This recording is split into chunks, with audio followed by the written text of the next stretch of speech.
Hello and welcome to Dad and Sons. I hope you guys are having a great week.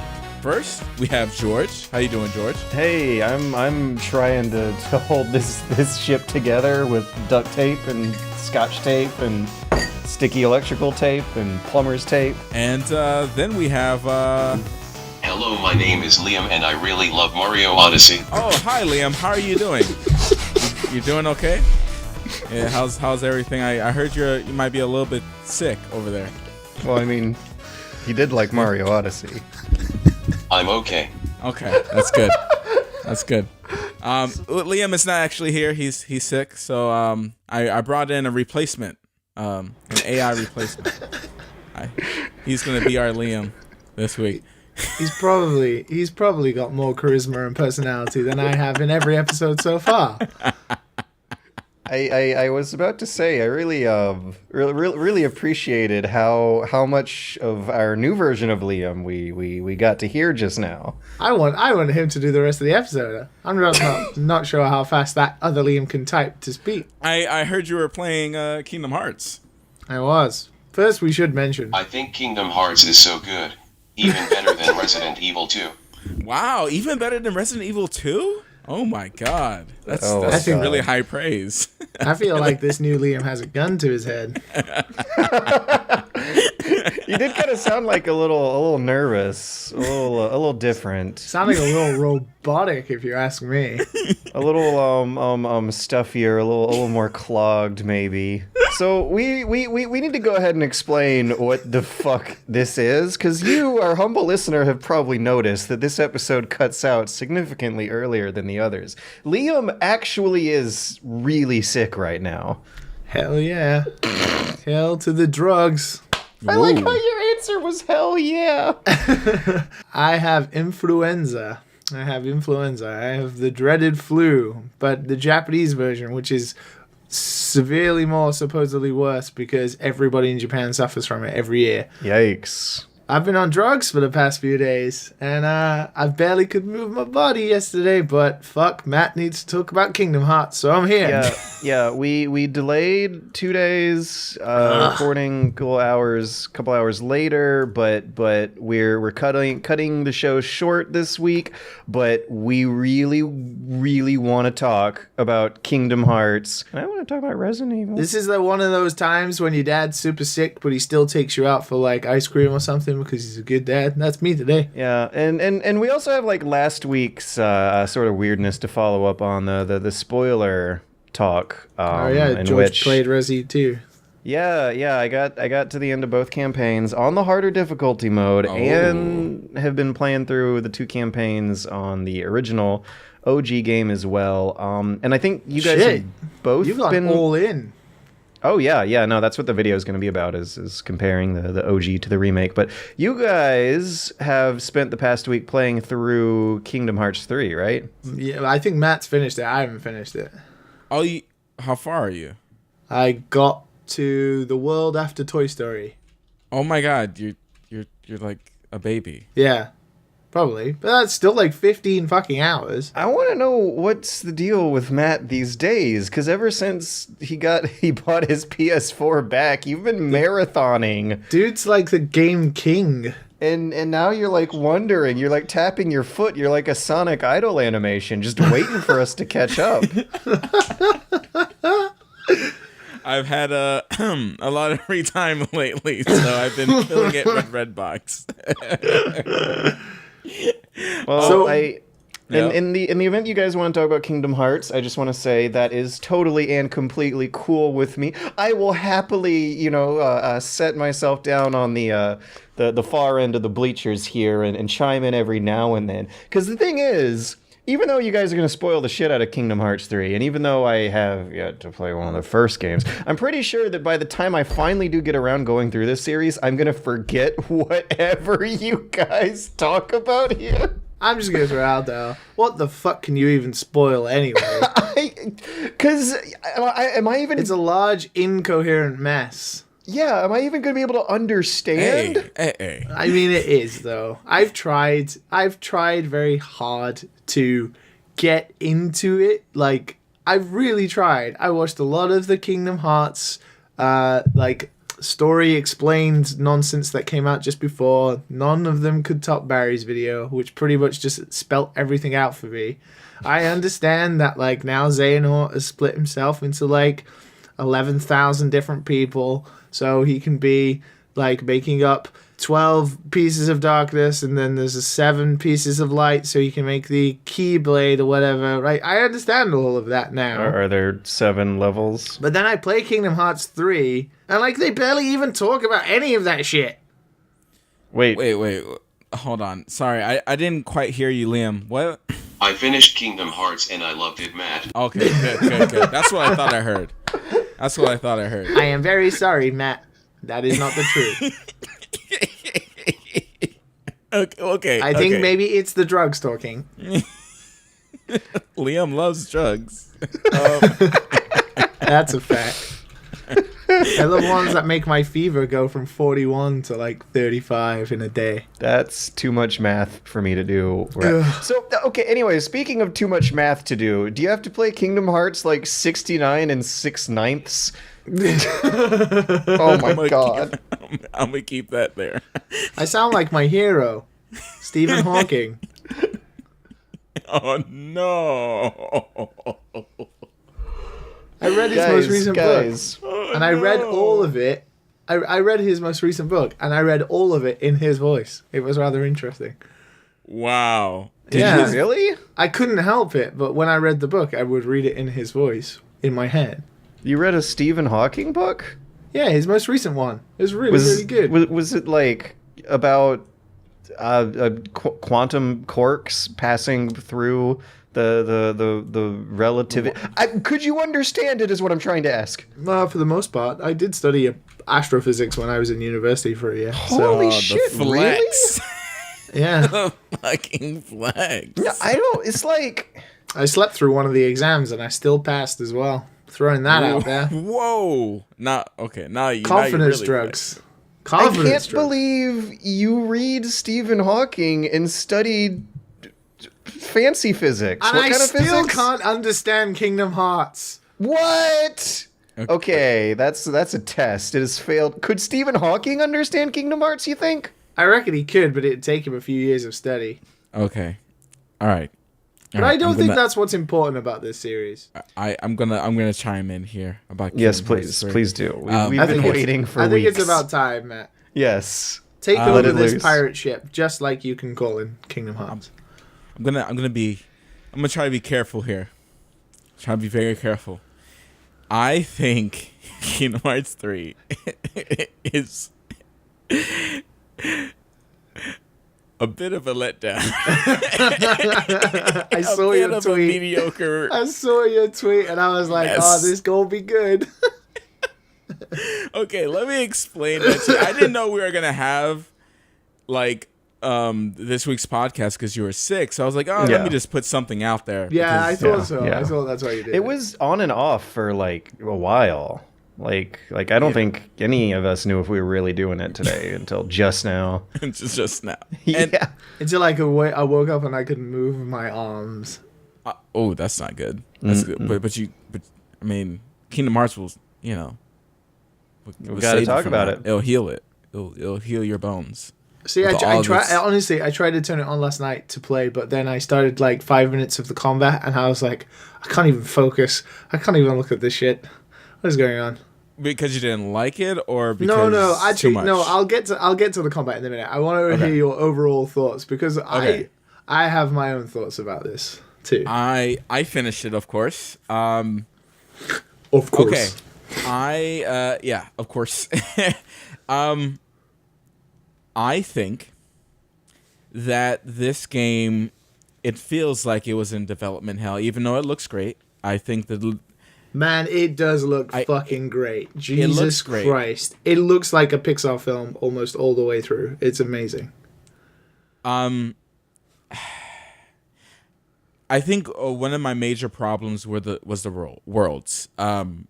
In the older ones, from what I can remember, and I was watching a little bit of like walkthroughs to make sure that I was remembering them properly. I was watching Lion King and how you would help Simba. And you would get to fight Scar. And you know, you go through Mulan and you be able to like help her, you know, through that whole like, I guess, part of the movie. And in these, they take place like, I guess, like after the movies. But it always seems like you're like a fly on the wall, and you're you're not part of the story. Like the Pirates one, I guess like you played like I don't want to do I spoil some stuff here? Do we put a marker? Oh yeah. Put a marker. Yeah. No, I'll have a marker, but I'm not going anywhere. I'm just I'm just here to ruin Kingdom Hearts for me. Okay. You get slapped down a mountain 3 times, right? In one section, and you're just fighting the whole way through. Right? That sounds then you get like little pieces of story, but you're not like really connected to it. Is this then Olympus? There's another one where you're saving the toys 3 times as well. Yeah, why? Like there's no purpose. Yeah, I guess there. I guess I should have actually let Liam answer that question of how important spoilers are here, because you are going through it. It's okay. I don't want to know like specific details about each world. I know most of the worlds that are in the game already, so that's not a spoiler to me. So apart from the individual beats of the game, but like as Matt just said, I kind of want to chime in on that because that was one of the points I wanted to hit on. Like the worlds are beautiful. And they're set up really nicely. And, like, the last one I did was the Toy Story world. And, like, the beginning of the Toy Story world is fucking amazing. Like, you have the banter between Woody and, like, Buzz. And Rex is fucking great. And, like, the whole, like, pseudo Final Fantasy game that he's into, that he thinks Sora is, like, a main character of. Which also breaks the fourth wall meta because Buzz is like, Sora, you don't fucking understand because you're just a video game character. This isn't real. And you're like, oh shit, Buzz knows about Kingdom Hearts. And it's really good. It all sets up really nice. And you're in Andy's room and it's great. But then you go to like the toy store and you're like, wow, this looks great. And then you realize like you do the same repeat section for like 2 hours of going to one area of the toy store, fighting enemies, saving one toy, go to the next area, fight some enemies, get the next toy, and then you're like, wow, this is super repetitive. Yes. It's and like that. No individual story to it. I'm not going to say every world is like that, but the majority of the game is filled with that filler, where you're just fighting most of the time, and the fighting is great. I think Olympus was okay because you changed at least location a lot in Olympus, and you like went to the different areas, whereas with the Toy Story area, I was like super excited from the off because you're like, oh my god, Andy, we get to go through the whole of Andy's house maybe, or, you know, like, there'll be like, what's his name's like yard next door, the guy who abuses toys and shit and whatnot. But no, you just like, you spend like literally 10 minutes in Andy's like well-crafted room and like outside on the front, and then you go to this toy store where everything looks the same, and then you spend like the next 2 hours there doing the same shit. That's how it is. Everything is separated from the Disney movies. It's almost like they didn't have the licensing for so like specific characters. Like because in part 1 and part 2, you got to fight the main villains. You don't get to do that in this game. I thought Zurg was going to be like, I thought that was going to be it. I thought it was going to be like, because it was toys being possessed by young Xehanort. And I thought it was going to build up to like fight, because Buzz gets possessed. And I thought it was going to be like, oh, we're going to fight Zurg now. Like Zurg is going to, like a Zurg toy is going to be possessed. And that's what's going to like spark. That's what make Kingdom Hearts great. That right there. That, because like what you're saying, that's the point of Kingdom Hearts. Yeah. This does not have any of it, Liam. Yeah. None of it. Like, you Buzz don't get to like, fight Buzz at the end of that. No, it's like a really quick segment, which to is infinity really and beyond, and he does like some stupid heartless move. Like, I want the craziness, and all there is left is like this like, you know, oh, the heart and the stupid story. Like, I want all that like Disney fantasy. I want to live that out, and you don't get to do that in this. Like there's another one where you have to grind to build up your pirate ship, you know what I'm saying? Like, okay, so I know what that is. For the final battle. And that's it. you're not included in the story until like the very end, and that's kind of the feeling of it. So it feels like you get dropped off in these worlds on the character's day off, maybe. Yes. Okay. And you don't, and you get to fight like one Disney villain. That's it. Wow. Everything else is these heartless bosses that are bullet sponges, basically. Because like off the bat, I was like pretty excited because right off the bat you meet Hades, and Hades is really funny.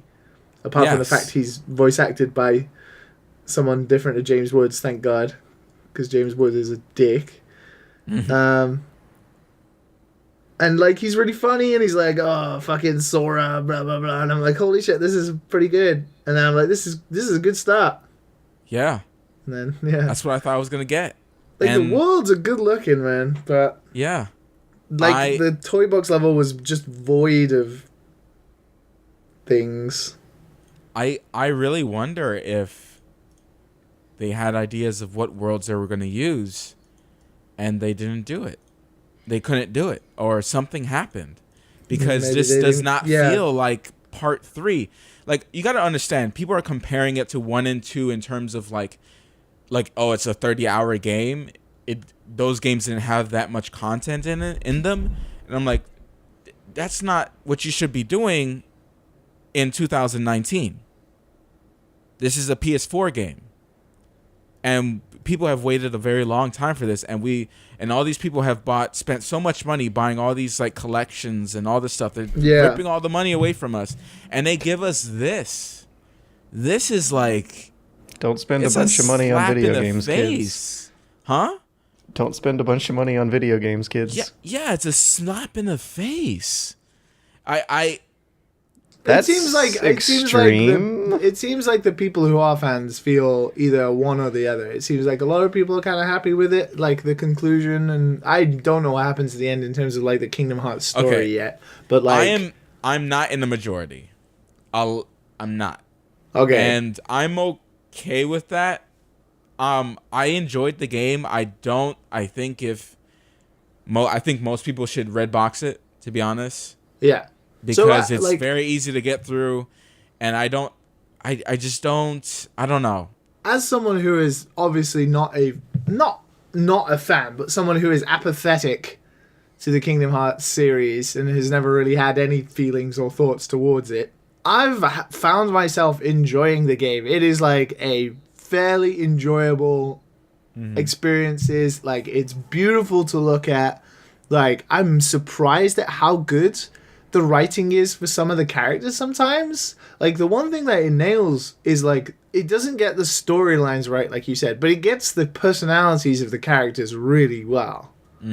Like, Buzz and Woody and Rex and Ham, like, talking with each other is like exactly like a Disney movie. Yeah. Like, they get that really well, and I was surprised at how good that was. And then tying in Sora into it, but Sora says the same bullshit all the time about hearts and like being friends and whatever. It's like a repeat anime shown in an episode every time he appears on screen, but it hasn't bothered me in any way. I've been finding, like, I'd just like play a couple of hours of it and I'd be like, yeah, and I'd feel pretty good about it, and I was really getting into it.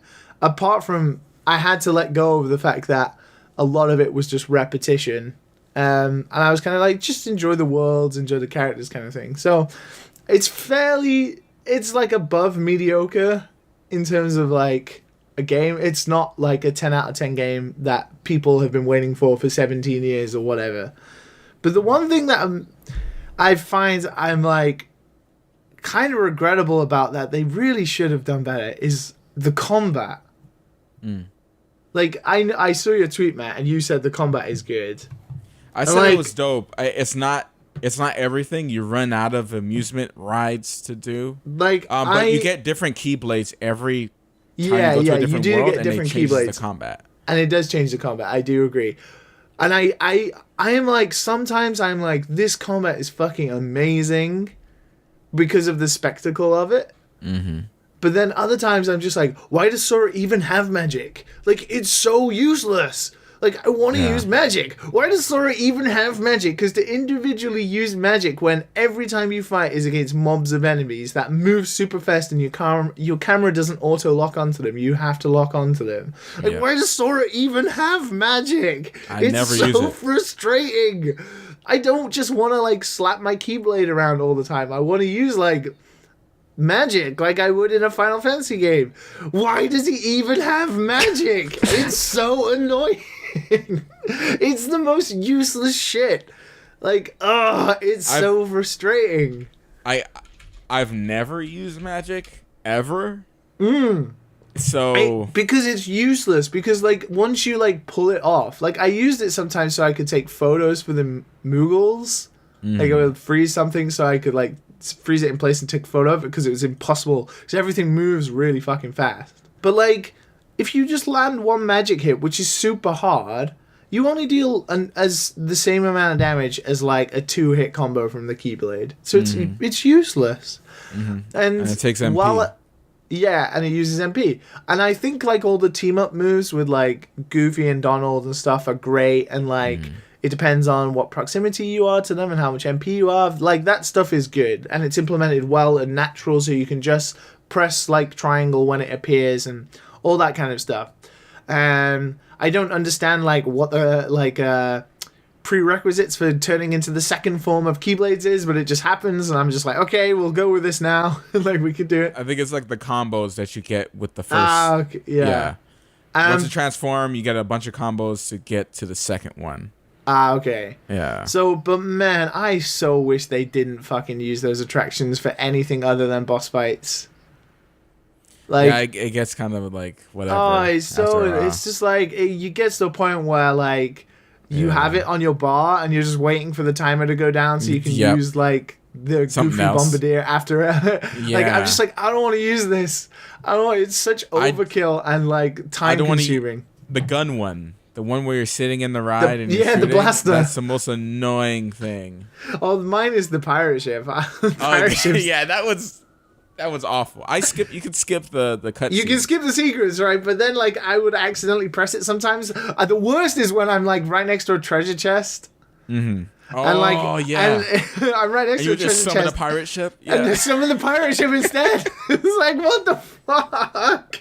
Yeah. It's so frustrating. It's the same button, George. I feel like I just discerned a lot of interesting visuals from overhearing that. Yeah, you're like going up to a treasure chest and all of a sudden you're like summoning a freaking pirate ship. It uses the same button, but unless the treasure chest has a green triangle over it, you'll accidentally summon whatever's on there. In The Witcher 3, your character's turn radius was so slow that if you had to like blow out a candle that was next to a chest, you would press the same button and you might blow out a candle. You wouldn't summon a fucking pirate ship. Yeah, no, you summon a pirate ship or some teacups or a rocket machine, a rocket blaster. So like, the combat can be amazing. I want to say something about the combat, like. The greatest sin that they did about the combat is that Sora doesn't get to use 2 Keyblades. He did in the second one. He gets to use 2 guns. There was double wielding and... Oh, do you have guns in this one? He gets to go akimbo. He has guns? He does. Oh, is this what everyone on Twitter was talking about when they said that they made Sora, like, really edgy and dark? I don't know, but he gets guns. There's a Keyblade that has a second form where it turns into 2 guns. And it's fucking useless, though. Yeah, because it's all about stats, really. It's almost like they made Sora say the fuck word. Yeah, and that's another thing. You said, like, there are multiple Keyblades, but I've just found myself using Midnight Blue, the DLC one I got for free for getting the game, because it was automatically already more powerful than the Kingdom Key. And then I'm like, well, I'm just going to stick with this one and keep synthesizing material into it. Yeah, that's basically the game. I'm probably gonna keep playing it because I enjoy going to the different worlds and enjoying. Like, I always feel like the start of each world is really strong. Like when you meet like the first characters in the world, like when you meet Hades, it's really strong. When you go to Twilight Town and like you you're like all the gummy foam bits, and you're talking to like Chip and Dale. It's always really nice and really like genuinely heartwarming to watch. It just falls apart as like each world goes along. Yes. There's gonna be certain worlds that you're gonna genuinely enjoy. That's how I feel. Yeah. Worlds, and like the other ones. I mean, well, no, I'm saying if you enjoyed Toy Story, then you're probably gonna enjoy a lot more. Well, I enjoyed the setup for Toy Story, but by the end, I was like, please just fucking end. I want to get out of this toy store. I'm gonna say something for like the old school Kingdom Hearts players. That's probably gonna understand me. I feel like they ruined Mickey Mouse, because Mickey Mouse in the first and second one was this mysterious Yoda character. Now he's demystified. He's just like a wimp. He's just like a regular Keyblade instead of a Keyblade master. You know, he doesn't do anything cool. Matter of fact, like the only people that do anything cool is like Riku and maybe Aqua. It's the weirdest thing when you like you did so much from what I remember in like Kingdom Hearts 2. There's a lot of scenes where you're like doing like cool stuff, you know, like the 2 Keyblade thing is like a constant reminder where it's just like, okay, like this is new, but there was like nothing new and exciting in this one. There was none of that. Like when it just felt like 2.9. And they actually mentioned 2.9. Oh, is that a different one from 69 and 6/9? Oh, what? Oh, fuck. No, so I was making a stupid joke, and I just remembered that was a real thing. Yeah, it was actually in the beginning. 2.9 was actually in the beginning of Kingdom Hearts 3, which is a little bit weird. That is. They showed the title screen at least 5 times in the beginning 2 hours of Kingdom Hearts 2.9 PS Yeah, I thought Store. I was playing, and then it was like, that's 2.9 over with. Now you. Oh wait, is it 2.8? Wait, is it 2.8? Yeah, I think it's actually 2.8. When you walk away. This is the stupid. Oh, I will admit, like say. Face My Fears or whatever it's called, like the new intro. Yes. That's a banger. So It's a banger right there. Simple and clean is the way I'm feeling. Oh. Wait, that costed $60? Yep. Don't remember what I said was extreme, George. So I the way you described it to me, I was picturing that 2.9, which we now know is 2.8, was a Ground Zeroes kind of prologue chapter, like a 10 to 15 minute long demo, sort of to like set the stage.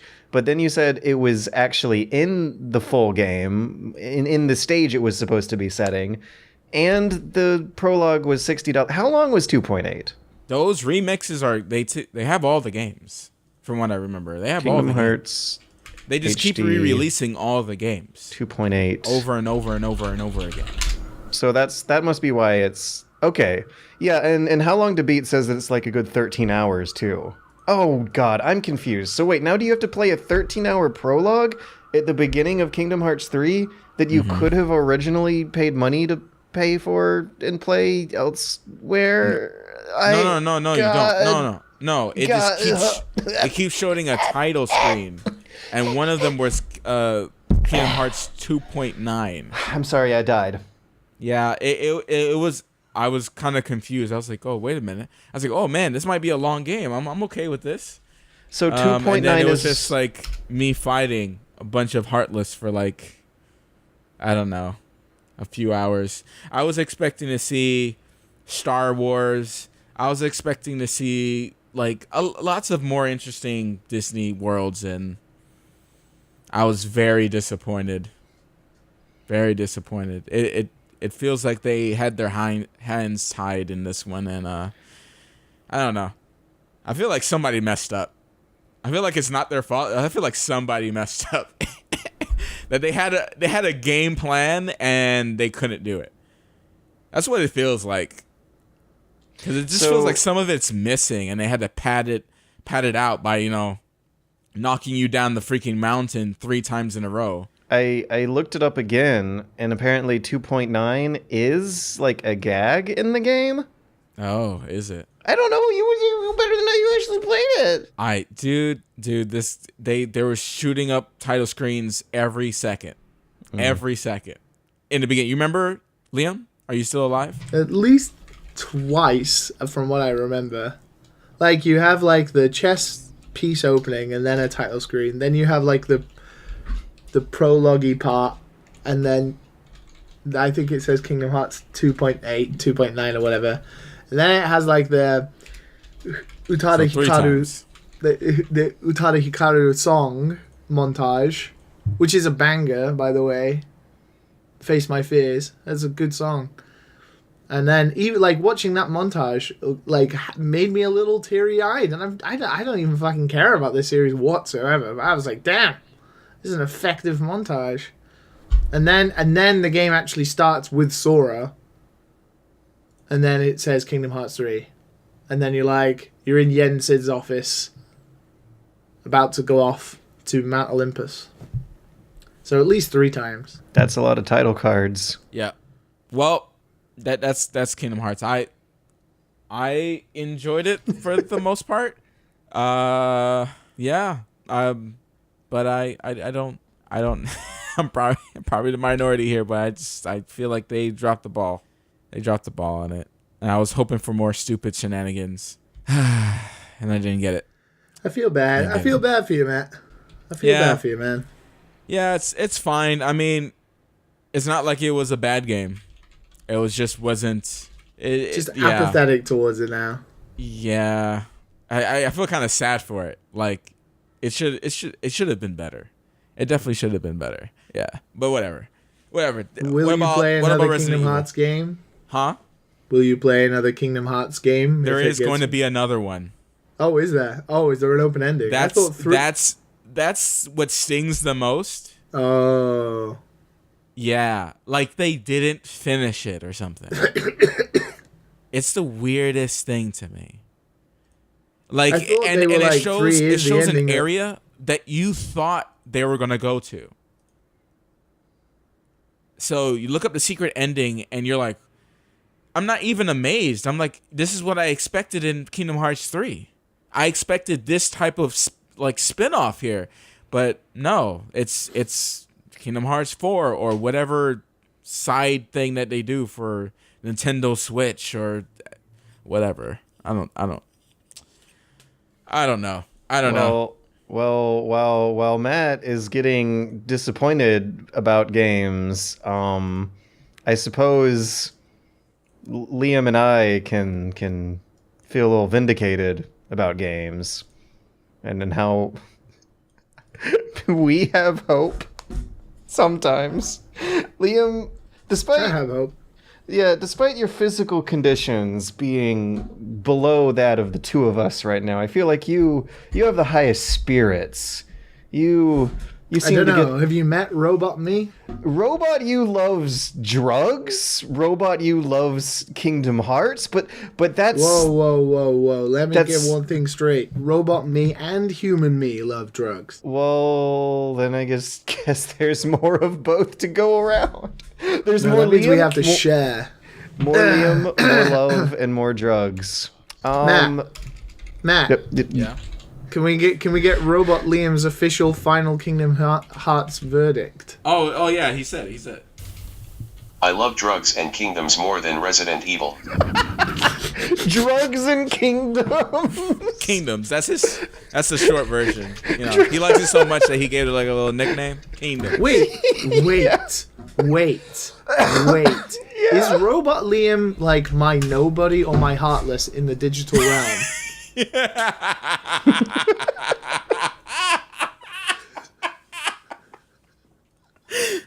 He's definitely a nobody. He's not a heartless. He's a nobody.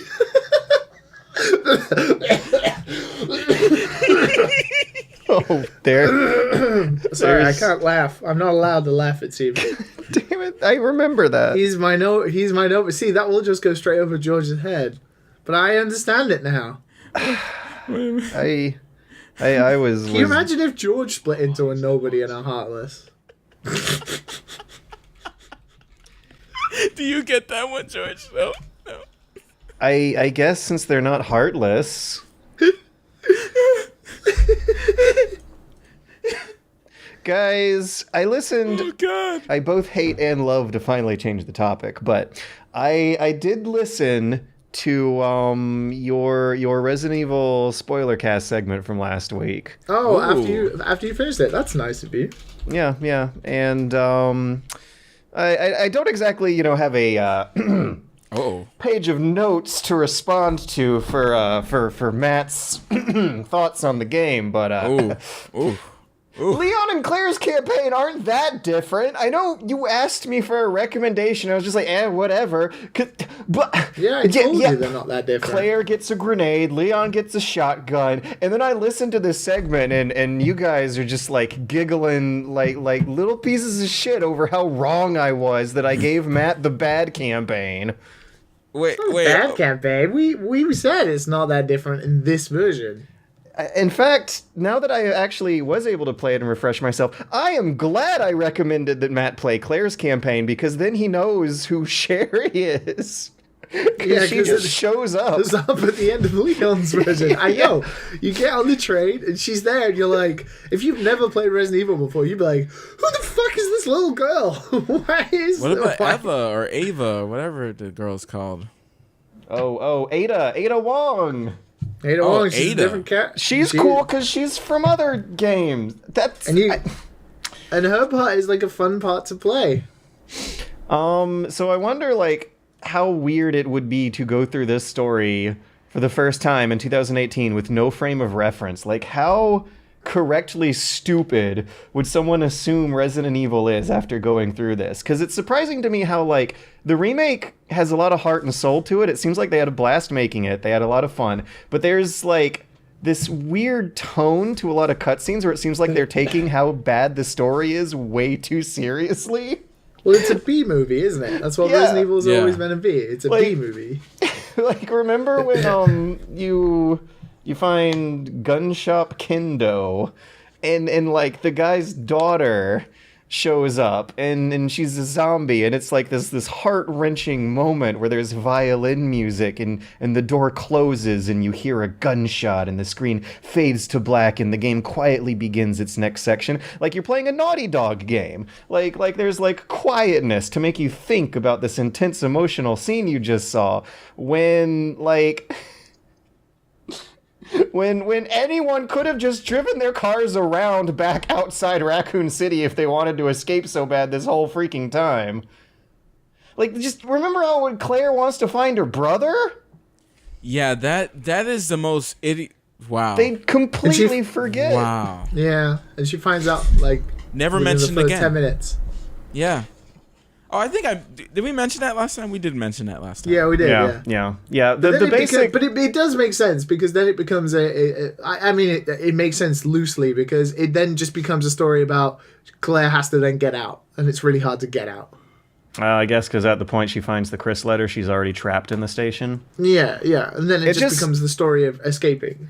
It just always struck me It's just really a loose reason for her to be there. Weird that she decides to go deeper into the facility instead of find her motorcycle and drive away with the girl. But whatever, it's a B movie, right? It's fine, it's good. I'm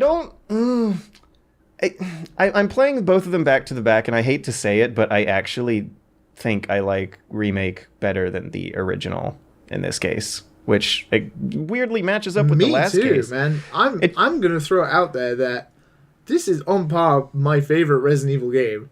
I think it's almost as good as Resi 4 in gameplay. I would still pick Resi 4 or remake over RE2 make, but it's really high up there, if not a number 3. The camera going through doors is a thing. Mr. X teleporting to block off your routes is a thing. That's game development, man. You have to fucking cut some corners to be able to do shit create the intensity. But one thing. Have you seen the video of where 2 Mr. X's come because somebody triggers there's the 2 different spawn points for him. Mm-mm. Oh my god! How do they act? It's terrifying. They act individual of each other because obviously the game doesn't ever have like a register for when 2 of them are on the screen. It's never meant to happen, but someone accidentally triggers the 2 different spawn points from the east and west wings of the That's hilarious, and they're just gonna try to sandwich you in at that point. It does look like a teleporting bug, like he just keeps teleporting from the other side, but then as the person turns the corner, there's another Mr. X, and both of them come pounding towards him. It's terrifying. But I am trying to think of like really consistent issues I have. I think the one I do have, I might be able to even fix this in the options menu, is how like sluggish and slow the camera feels. How sluggish and slow your character feels, though, is something that rides that line with me, where it's like, yeah, I kind of see why they designed it this way, but at the same time, I'd kind of like to be able to get a more reliable result out of trying to juke Mr. X's punches or some zombie grabs out of. I eventually did learn some good timing and controls to make it through corridors of zombies without having to use any supplies at all. And that's the thing, you can't do that in the old game. And being able to at least like lure a zombie into flopping itself over and run past it adds so much in terms of like what the player can do with their finite supply of resources throughout the game, what routes they can take, that there's just a bigger matrix of decisions to make in Remake. Like the millisecond to millisecond gameplay decisions are always more interesting in Remake. Yeah. And that's why I want to give it props. And one thing that I think would have spawned an interesting discussion here on this podcast with us is revelations that have been made about the game's damage system, which I think is what Matt had the biggest problem with. It's very inconsistent. It's weird. But I think it's on purpose. Yeah. It's meant to give the sense that... Yeah, it's meant to give the sense that the zombies are just terrifying things that are undead already. Like, there's no set way to kill them unless you completely destroy their head. Someone in my Twitter mention said that the Resident Evil canon now makes sense because, like, a regular guy can clear out an entire police station, apparently, but no, not according to RE2 make rules, they can't. Like, the zombies are canonically dangerous. They are mechanically dangerous. So anyways, Matt, are you still there? Yeah, I'm here. All right. Are you ready to hear the rules? This is going to make you, like, slap yourself and be like, come on. Even though I did feel like I'm ready.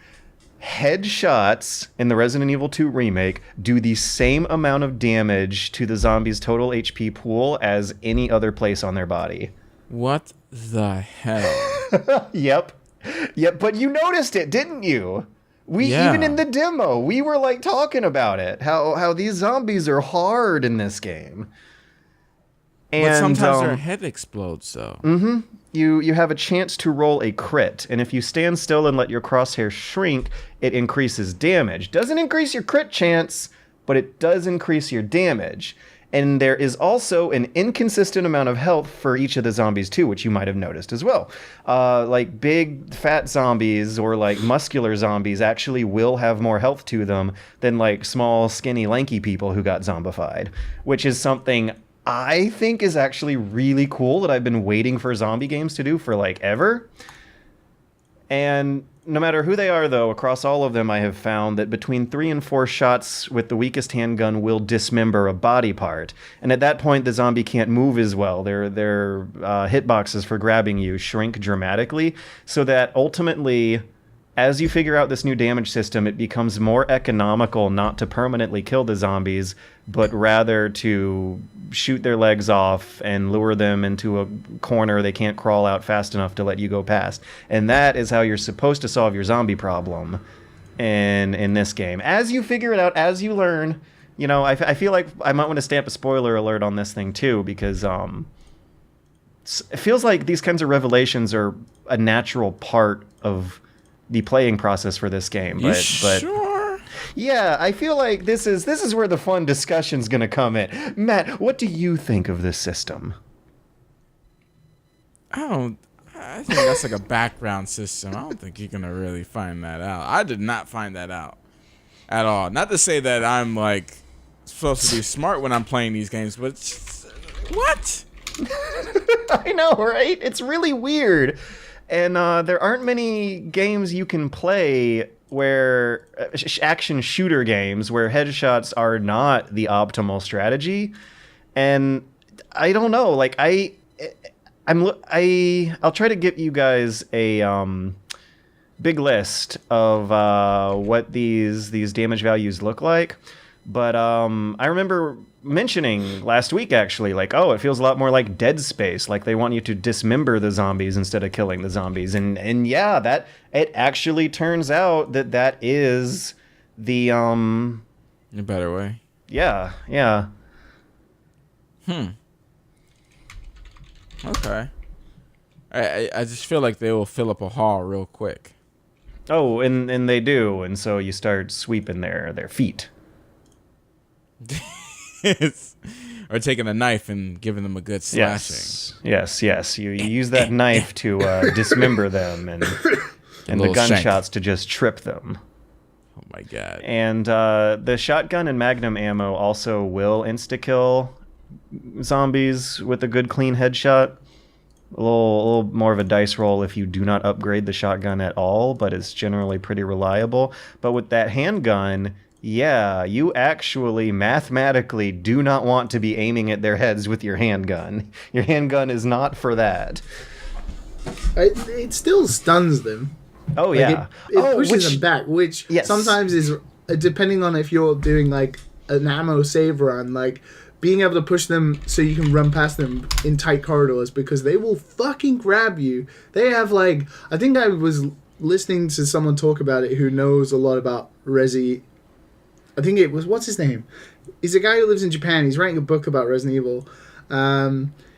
He was saying that in Resi 2 they have the largest grab range of any zombies in the series up until now. So you like, even if you think you're clear, they can still fucking grab you. And they also get a speed boost, a hell of a speed boost when they begin their grabbing animations. So I feel like just being able to knock them back a little bit with one bullet to the head is good, because at least they get stunned. You can't miss that shot. You cannot miss that shot. I know. Especially in the later game. If you're patient enough and you play chicken with them a little bit and you let them get a little closer, you usually can get the shot off because they move so slowly. But sometimes you'll be like trying to aim for too long and then they'll just grab you and you're like, ah, fuck. Yeah. Yeah, with controller aiming, you gotta... I find myself doing better if I think, okay, wait for their heads to bobble into the crosshair rather than actually move the crosshair towards their heads. Whoa. Anyways, yeah, no, I thought it was a great game. I just wish... Well, yeah, I was about to say, I just wish they did something with the sewers in the labs to make them more interesting. But I also just played the original games, and whatever soullessness I have to complain about in the remake is way worse in the original. Like, the sewer is really, like, 3 connecting tunnels in the original game. I remember, hearing a fan complain about what they did to the alligator in the new one, made it kind of a QTE boss. In the original, it's not even that. It's so easy. It's like a Crash Bandicoot level. That is target easy practice to boss. Oh my god. I was like shitting myself when I saw that. And I was like, uh-oh. And I was like, then I played it and it ends in like a minute. And you're like, what? It's what like that happened? In the originals. I think the thing is that, it's a lot easy to die without knowing what to do. The alligator basically functions as a big monster. It's not a cutscene or anything. Through one hallway that it slowly walks down. Eventually a tank falls in front of it and it decides to bite it for some reason and you shoot the tank. In the remake, the alligator grabs the tank in a cutscene, chases you in a cutscene, and then you just like do a target practice QTE to shoot the tank. And it's not that different. And as a matter of fact, the new layouts for the lab and the sewers in this one are, I feel, a hell of a lot better than the original. And the interesting thing they did with the police station layout going from the original to the remake is that they kept all the major rooms in their same exact places, but they totally changed around the perimeter hallways that connect it all. Yeah. More so on the East Wing than the West Wing, but it really is like a different map, believe it or not, that just looks and feels like the same map from earlier. What I really like is that compared to the original, they labeled all the rooms this time. Oh god, yeah, it's hard going back to RE2's original map. A godsend. Man, and also the color coding for clearing out items or not from each room. Yeah, and having the items, like once you've been, like, not even if you've interacted with the item and left it there, like once you've been in a room and out of it, the map will automatically tell you what was in that room, which is so like nice of them. It's just so much better to be like quickly open the map and be like, there was a green herb in that room. That's nice. I'll go back. They started doing these low quality of life features at Remake in like 2002 that I feel like fixed camera angle survival horror could have lasted longer if RE2 maybe had made a better splash or introduced the world to the genre then, because they have the color coding on your map screen, and also the puzzles where you examine items and have to press puzzle switches. Those apparently tripped you out, Liam. I saw you were not able to find the USB drive, the USB dongle key. Yeah, because I didn't. I kept forgetting that you could open up the inventory and then open up. Like, I was always confused when I was looking for the electronic parts, and I had the electronic box, and I was like, what? So I looked at it and it said examine, and I was like, okay, examine. And then it had the button on it to open the box, and I was like, you can examine things, so I could probably examine something else. Gotta be frustrating. It wasn't frustrating. It was just like, it was one of those revelatory moments, because it wasn't described to you. Revelatory? More like my dumbass. Oh, but it begins with RE. Okay, anyways. No, I appreciate it. I appreciate both games. If I had to show like grandma what a scary, spooky video game looks like RE Remake is just God, it's just like the pinnacle of that whole style, I feel. One thing I do want to mention that I didn't really talk about last week because we were talking about the game overall is this game is like so traditional in its feel. It feels like it's obviously based on a game from the 90s, but it feels like a game from that era in a good way. Yeah. By being very traditional in its level design and its world. Like, it is an interconnecting labyrinth that you have to explore and backtrack and go through, that you learn and build up. And I don't want to say it's like on the level of fucking Dark Souls and Anno Londo or whatever, but there is a distinct lack of video games these days that have very finely crafted, not worlds, but areas that interconnect with each other, that get the player building through experience, through tracking back and becoming more emboldened to go through certain areas they didn't go through before.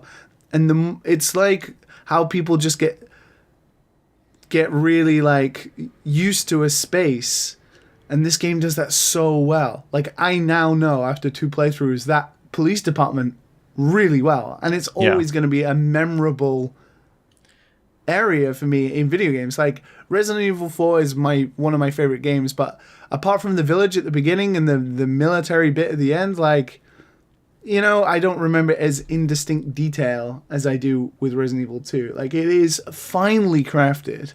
And one of the weirdest things is that I have the map of the mansion memorized from RE1. Yeah. And I noticed when I was playing RE2, I developed a memory for the RE2 remake version of the police station that makes a lot of sense, that has 2 distinct separate wings with like 2 or 3 distinct rooms on each floor per wing with a perimeter walkway connecting them. And that's what I had memorized. I noticed when I went back and played the original that I had memorized the remake and not the original. Yeah, no, it is a great sense of place, and it is like you're exploring somewhere. It isn't like you're forced into a level and you're just exploring it for the sake of trying to finish or reach the end of a level. It is, you are back and forth, trying to find like that one hole in which you can escape out of. It's good. It's really good. Yeah. I gosh, man, memories are having me still feeling like I prefer RE4 if I'm going to do a shoulder actiony one, because it's so reliable to hit a zombie in the knee and then roundhouse kick them, and then they're on the ground and you can walk past them, and it takes one bullet. Here, it doesn't seem like you have as powerful a trick up your sleeve, and it just felt so satisfying to pull off, and it helped get you through so many hard times. You know, that roundhouse kick, it was like, it was a comforting move. I'm a little bit annoyed they didn't add, like, at least stomping. Yeah, I mean, they're like, not going to have superhero moves, but simple ones. Yeah, no, I think they should have at least added stomping. Like, that would make entire sense. Like, instead, we have to live with the fear of not really knowing how dead those zombies are. And that's got its merits, and I kind of like that, and I think it's a lot of fun. Yeah, but Leon's pretty spunky. Like, what I like about both of them is that they're both pretty emboldened, and, like, Claire is determined to find a brother, and then, you know, when she finds Sherry, she's determined to get her out. And Leon is like, Leon's scared, but he's also determined, and I feel like it's not unrealistic the way they act too much. So I feel like Leon, especially as a police officer, like him having a stomp, maybe if there was two defining combat moves between them, like if Claire, being like the judo champion that she is, if she had like a roundhouse kick, that would make sense, and if Leon had like a stomp, that would have just added more dimension to the two characters that they wanted. But, yeah. Well, they're... Yes, you've been away. I think I mean, Matt, what game is better, Kingdom Hearts 3 or Resident Evil 2? I mean, which one did you go to enjoy? Liam. Resident Evil is still not as good as Kingdoms. Oh, what? Say it again. Resident Evil is still not as good as Kingdoms. Yeah, Just one more time. One more time. Oh, okay. But Resident Evil is still not as good as Kingdoms. oh my gosh, That's I think words we of need wisdom right there. I think we need to have a revolution. I think he's on drugs. Here. Yeah. No. I Dethrone. enjoyed Resident Evil 2. I don't think it's my type of game, but I still still quite enjoyed it. I don't know. I think I still enjoyed Kingdom Hearts 3 more. Wow. Just because, I mean, just because it's like, I guess it's nostalgic. I'm more nostalgic towards it. That's probably, in all honesty, that's probably it. You know, I'm kind of sad that you're disappointed by Kingdom Hearts 3. Yeah, I'm disappointed too. Cause it's not like I'm angry or anything like that. Like, just like if you like it, that's totally fine. I just feel like they totally dropped the ball on it. That's it. And you know what? It's interesting. I picked up another game when I stopped. Oh my gosh, you need a job again. I know. Like I just happened to be at the store and I was like, oh, Redbox, let me see what's in there. Oh, I forgot this was here. Put it out, put it in. And my God, is Spider-Man such a freaking solid ass game. Holy hell. Oh my God. I'm looking forward to Matt's 2018 solid. Game of the Year. Like, whoever does the writing for it. It's written by like a Spider-Man comic author. Sorry, I forget his name, but he wrote some of the Spider-Man's like highest rated comics. I think Insomniac worked with him to write the story. It shows. That team, that really whole team should be impressed. Should be proud of their work, man, because that is a really good. I haven't finished it, but for the few hours I played, I was quite surprised on how the delivery of the story, how Spider-Man feels to swing. and fight. I mean, I'm never mostly into these types of fighting, but it's good enough. Like, it's just there. To be fair, I see very, very, very similar combat between Kingdom Hearts and Spider-Man. Yeah, it's all the same. It's all the same stuff. Yeah, I mean, it's not like bad. It's just it's there, you know. I can't believe they gave Peter Parker magic. I mean, he does. Technically, he has like his little gadgets that you spin off sometimes. He shoots his white semen. I mean, oh whoa. Wait. Hey, I was just trying to say that, like, you guys should know what kind of Google alerts you're gonna spark by saying something like that.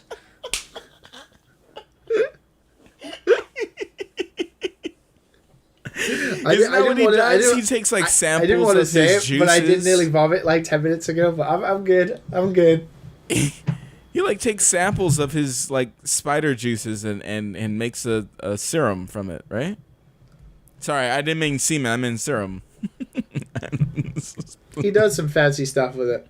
Just a Freudian slip. I always thought that he like shooted his web from his like arms directly. But he has to wear that gadget to do it, right? Yeah. I never understood it either. It's like a cartridge thing. Like it's always been. It's kind of always been like, I can't remember who made it a spider thing where there was like web coming out of your hands. I can't remember who did that. If like, it was from a comic book or from that old movie. The sucky movies. What suit have you been wearing? The black suit. The one that does the EMP. Oh, the black guy wears the black suit. Of course. Yo, listen. I just watched Spider-Man, in theaters, and it was a fantastic ass movie, and I was surprised. Oh. It was already solid, but then I saw Miles Morales in there. I was like, oh no, they didn't. Yeah, am I gonna get to see Miles Morales do some stuff? Am I gonna get to see that? I don't know yet, but that'd be pretty cool.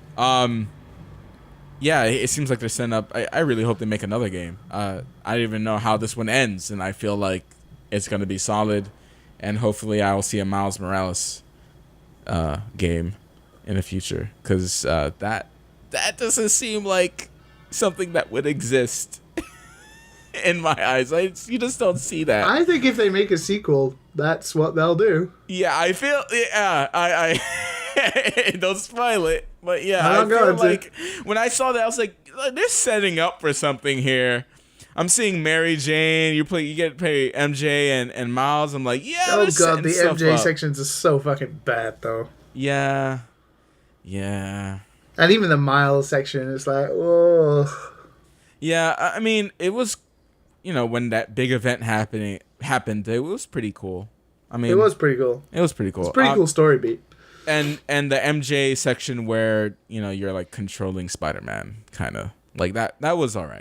Yeah, that was cool. In the bank, right? Oh, but like the other times it's kind of forced a little bit, so I can definitely understand that. Yeah, so. I spent like 10 minutes in the museum just reading every art piece. I was like, this is way more interesting. See, that's what I liked about Spider-Man. It's like there's so much lore. Like even the backpacks. Like, it's actually worth going and getting them because... I did actually like the backpacks. Yeah. You hear so much story. It's just from these little things. Like, he mentioned something about the chief, the commissioner. Or chief commissioner or captain, one of them. Yeah. Whoever leads the cops. Yuri. Yuri. Even though the guy who voices Spider-Man is called Yuri. And stuff like that. Like, there's like lots of little bits in there.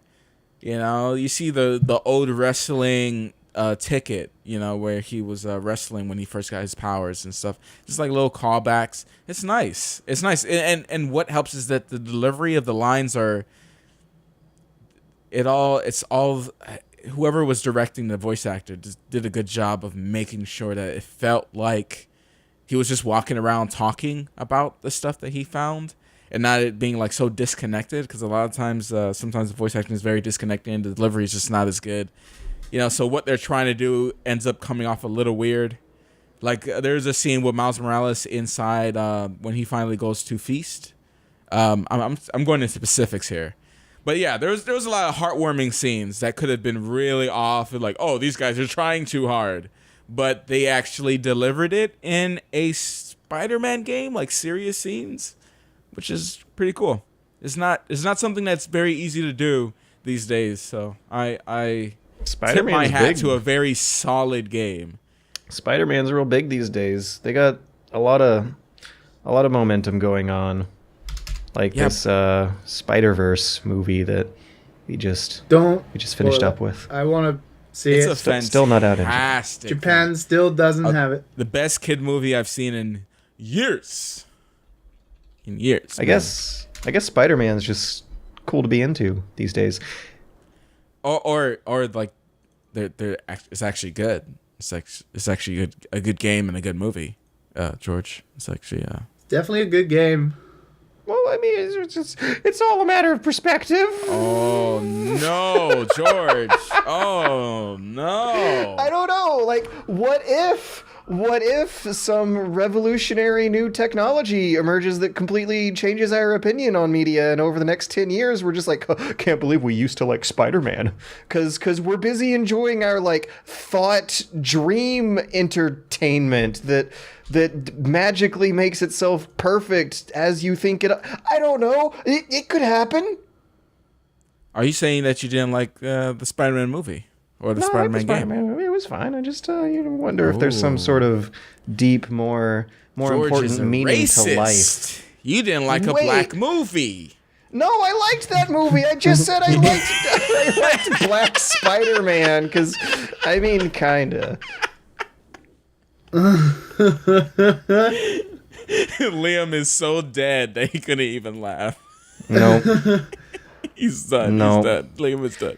That was a joke, ladies and gentlemen. I feel like I don't have to say that, but it's a joke. And we're here till next week, I guess. Yeah. Sorry to cut you guys off short. Sorry to cut the episode short, but as we have just heard, Liam is suffering from Japanese influenza. It sounds like the start of a horror movie. Like I'm the zombie. What do they call it? Itchy? No. You think we'll be able to shoot? Patient Zero.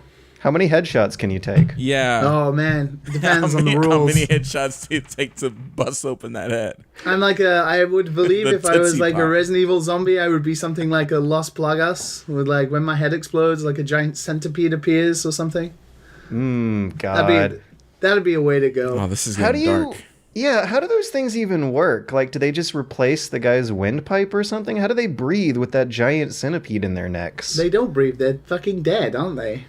No, the Las Plagas aren't zombies. They're like really angry people that have giant centipedes inside. No, of but them.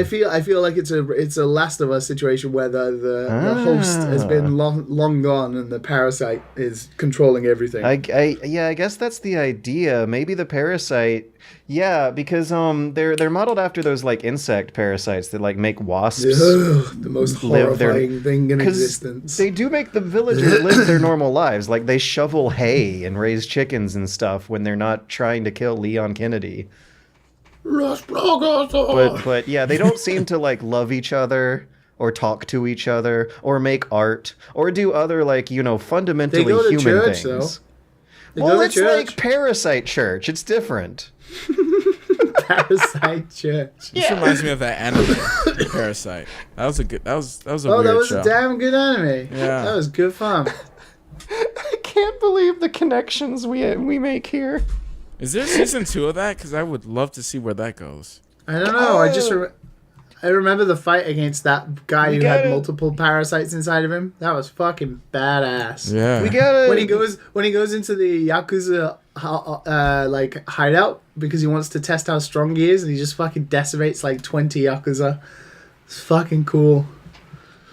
Oh Spoilers. shit. Yeah, I just googled Parasite anime. Is this the guy with the like big mouth with the sharp teeth who's like hugging up on some other guy he looks like he wants to eat? Probably. He's The main character is a guy with a fucked up hand.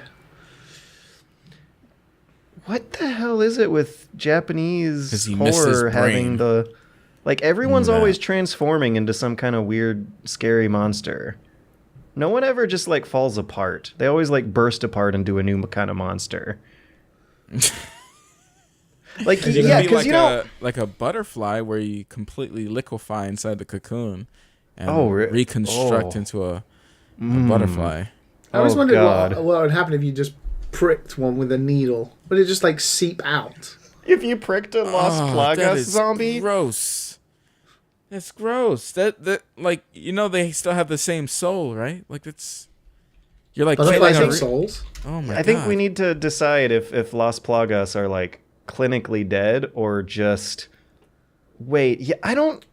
Are they like blur people the on life line. support where they're Right, alive, right. but they're alive as long as the parasite lives, so we have to kill them anyway. I don't even think we've solved this debate in real life, much less in video games.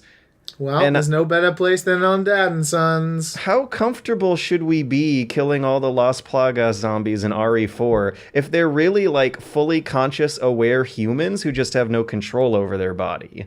It doesn't matter. They're international criminals. They stole the president's daughter. Well, if they're not in control, if the parasites are in control, but if their like eyes and brains are still working, Collateral damage. oh, that's horrible.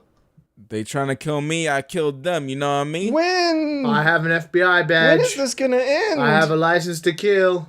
When is the cycle of violence and Blah blah blah blah blah. this podcast episode ever gonna end? Blah, blah, Liam loves drugs. blah, blah.